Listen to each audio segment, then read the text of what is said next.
আপনারা জানেন দর্শকদের আগাম মুক্তির দাবিতে যেইটা করা হয়েছিল, আমাদের মুসলমান বোনকে ধর্ষণ করেছিল, সেই দর্শকদেরকে আগেই আদালত তাদেরকে খারিজ দিয়ে দিয়েছে। ভারতের চাকরিতে বৈষম্যের শিকার মুসলিম নারীরা, এগুলো তো কোনো ছোট ব্যাপার, এগুলো আমরা বলতে চাই না।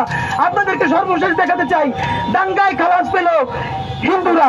একটা কথা খেয়াল করেন, গত ভারতের ইতিহাসে যতগুলো দাঙ্গা হয়েছে, প্রত্যেকটা দাঙ্গায় সংক্ষিপ্ত আকারেও যদি কিছু মামলা করা হয়, সেই মামলা থেকে অধিকাংশ ক্ষেত্রে তাদেরকে, যারা এই দাঙ্গা করেছে সেই হিন্দুদেরকে বাদ দিয়ে দেওয়া হয়েছে। আমরা যতবার হিন্দু বলি, আমাদের হিন্দু ভাই বোনদেরকে বলি না, আমরা হিন্দুত্ববাদীদের কথা বলি। আমরা সেই হিন্দুত্ববাদীদের কথা বলি যারা ভারতের চতুর্পাশে প্রত্যেকটা স্বাধীন দেশের সীমান্ত তুলে দিয়ে একটা রাম রাজত্ব প্রতিষ্ঠা করতে চায়। আজকে আপনাদেরকে সর্বশেষ বলতে চাই, ভাইয়েরা আমার, ভারতের প্রত্যেকটা ঘটনা আপনি বাংলাদেশ শুধু না, ঢাকা বিশ্ববিদ্যালয়ে মিলিয়ে পড়তে পারবেন।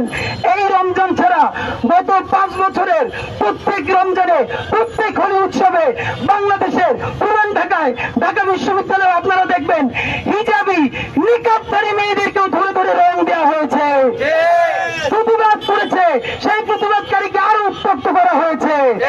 আবারও বলতে চাই, ইনক্লুসিভ বাংলাদেশ প্রশ্নে হিন্দুত্ববাদী আগ্রাসন মানি না। ইনক্লুসিভ বাংলাদেশ চাই, হিন্দু মুসলিম বৌদ্ধ খ্রিস্টান আজীবনের মতো মিলেমিশে বাঁচতে চাই।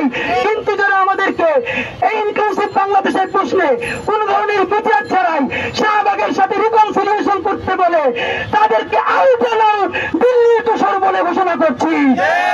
বন্ধুরা আমার, যারা ফাঁসিবাদ করলো, গুম করলো, খুন করলো, আয়নাঘর করলো, তাদেরকে কোন বিচারের আওতায় না এনে রিকনসিলিয়েশন করা মানে হলো আপনি মুসলিমের সাথে